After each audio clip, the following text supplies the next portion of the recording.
बारिशों का सीज़न आते ही बच्चे बीमार पड़ने लगते हैं, उनकी स्किन में इचिंग बढ़ जाती है और मेरी ओपीडी में ये क्वेश्चन बार बार पूछा जाता है पेरेंट्स से कि हम अपने बच्चों को क्या खिलाएं, क्या ना खिलाएं। तो चलिए आज इस वीडियो में मैं बात करूंगी कि बारिशों के सीज़न में, वर्षा ऋतु में आप बच्चों को ऐसा क्या खिला सकते हैं जिससे उनकी स्किन भी अच्छी रहे और इम्यूनिटी भी बनी रहे।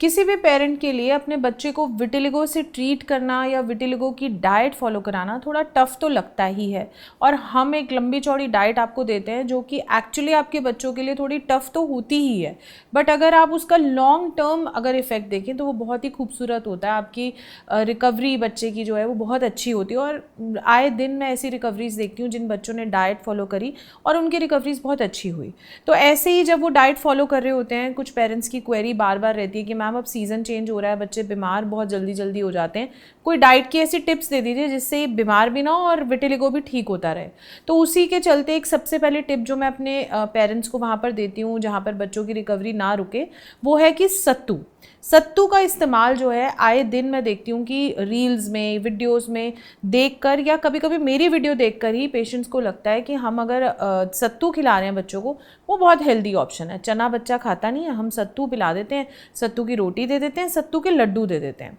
तो सत्तू एक बहुत अच्छा प्रोटीन का सोर्स है, बिल्कुल सही है। आप काला चने की जगह उसे सब्सिट्यूट कभी कभी करते हैं, वो भी बिल्कुल सही है, बट बारिशों के सीज़न में सत्तू का इस्तेमाल आयुर्वेद में मना किया गया है। तो सबसे पहली टिप तो ये है कि अगर आप अपने बच्चे को सत्तू दे रहे हैं या देने की सोच रहे हैं तो सत्तू का इस्तेमाल आपको रेनी सीज़न में नहीं करना चाहिए। उसके बाद नेक्स्ट आता है कि अगर आप बच्चे को दालों में कोई ऑप्शन देना चाहते हैं कि कोई ऐसी दाल जो रिकवरी को बढ़ा दे, उसमें सबसे नंबर 1 पे आती है हरी मूंग की दाल। अब वो बच्चे रोज़ हरी मूंग की दाल ऐसे तो खाएंगे नहीं, आप उसे फॉर्म चेंज करके दीजिए। चाहे आप उसे इडली की फॉर्म में दीजिए बिना खमीर उठाए, चाहे आप चीला दीजिए, चाहे आप दाल के साथ दीजिए, चावल के साथ दीजिए, दाल को खिचड़ी के साथ बना के दीजिए, या फिर आप मूंग का कभी कभी सैलेड जो है वो स्टीम करके भी बच्चों को दे सकते हैं। बच्चों को डाइट कराना ईजी भी होता है, उनको सिर्फ वैरायटी देते रहिए, उनको टेस्ट देते रहिए, नमक होना चाहिए, हल्की सी मिर्ची होनी चाहिए, उनको सब आप खिला सकते हैं, बस थोड़ा सा उनको वेरिएशन यानी कि बदलाव कर करके वो चीज़ दीजिए। सो मूंग एक बहुत अच्छी ऑप्शन है। उसके बाद आता है पुराना हनी, यानी कि हनी जिसकी शहद की हम बात कर रहे हैं। तो शहद एक ऐसी चीज़ है जो बच्चों की कुछ दवाओं में भी हम साथ में देते हैं, जैसे चूरन वगैरह खांसी का होता है उसमें भी दे देते हैं कि खांसी की दवाई है, साथ में हमने शहद दे दिया। मैं भी कुछ अपनी दवाओं के साथ बताती हूँ, अनुपान बोलते हैं आयुर्वेद में इसको,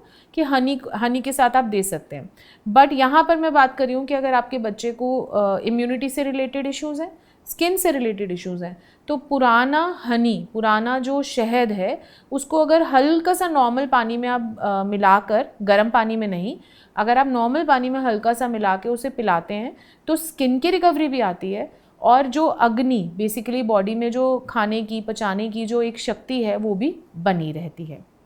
इसके अलावा एक कल्पना यानी कि एक फॉर्मुलेशन, एक तरीका बताया गया आयुर्वेद में कुछ चीज़ को बनाने का, उसको कहा जाता है यूष कल्पना, यानी कि जितनी भी सूप लाइक प्रिपरेशंस हैं उनको यूष कल्पना बताया गया है। और इस समय पे बारिशों के सीज़न में अगर आप बच्चों को ये देते हैं तो उससे बहुत फ़ायदा होता है। इसमें भी मल्टीपल फ़ायदे हैं। एक तो ये कि वो ईजिली फटाफट बच्चे खा लेते हैं, उसमें बहुत ज़्यादा टाइम नहीं लगता। कुछ फसी ईटर्स होते हैं ना जो धीरे धीरे खाना चाहते हैं, तो वो रोटी तोड़ तोड़ के खाने की बजाय सूप का एक बोल अच्छे से पिला दीजिए तो उनको फटाफट से पेट भी भर जाता है, हेल्दी भी होता है और आपका भी काम हो जाता है। तो एक सूप का फ़ायदा तो ये है। सेकेंडली फ़ायदा ये है कि डाइजेशन के लिए लाइट होता है, तो वो भी आप दे सकते हैं कि लाइटर मील अगर आपको देना बच्चे को तो वो भी एक अच्छी ऑप्शन है। थर्ड ऑप्शन विटिलिगो डाइट के लिए बहुत अच्छी ये रहती है कि कई बार लौकी बच्चे वैसे नहीं खाते हैं या दालें वैसे नहीं खाते, तो यूष कल्पना में कई बार उनको पता ही नहीं चलता कि उनको क्या आपने मिक्स करके वेजिटेबल सूप या कोई ऐसा सूप बना दिया जिसमें लौकी डली है, उनको दिख नहीं रही है,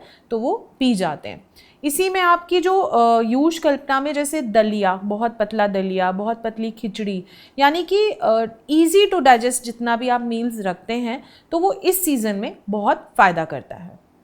सबसे आखिर में मैं बात करूँगी बहुत ही सिंपल बट सबसे इफ़ेक्टिव चीज़ की, और वो है बॉइल्ड वाटर। आयुर्वेद में ऐसा माना जाता है कि जब हम पानी को उबाल के उसे ठंडा कर लेते हैं या उसे आधा कर लेते हैं या 1/4 कर लेते हैं, तो उस पानी का जो पाचन है, पानी भी पचता है हमारी बॉडी में जाके, उसका पाचन बहुत ईजी हो जाता है। तो और अगर आप साइंटिफिकली देखें तो वो बॉइल्ड वाटर जो है उसमें इन्फेक्शन होने के चांसेस बहुत कम हो जाते हैं। तो आयुर्वेद के अकॉर्डिंग अभी जो सीज़न है उसमें डाइजेशन वीक है, तो अगर आप बॉइल्ड वाटर का इस्तेमाल करते हैं तो आपके बच्चे को जो पाचन क्रिया है उस पानी की बहुत ईजीली हो जाएगी। और अगर इन्फेक्शन की बात करें तो आयुर्वेद में कृमि की वजह से सफ़ेद दाग बहुत जल्दी बढ़ते हैं और बच्चे स्पेशली प्रोन होते हैं जिनको पैरासाइट या वर्म इन्फेस्टेशन हो जाते हैं। तो बॉइल्ड वाटर के दोनों काम इजीली आपके सॉल्व हो जाते हैं कि डाइजेशन अच्छा रहा, वर्म इन्फेस्टेशन से भी बचाया। बट ये बॉइल्ड वाटर को ठंडा करके आपको तांबे के बर्तन में शिफ्ट करना है और फिर उस तांबे के बर्तन के पानी को अपने बच्चे को सेवन कराना है।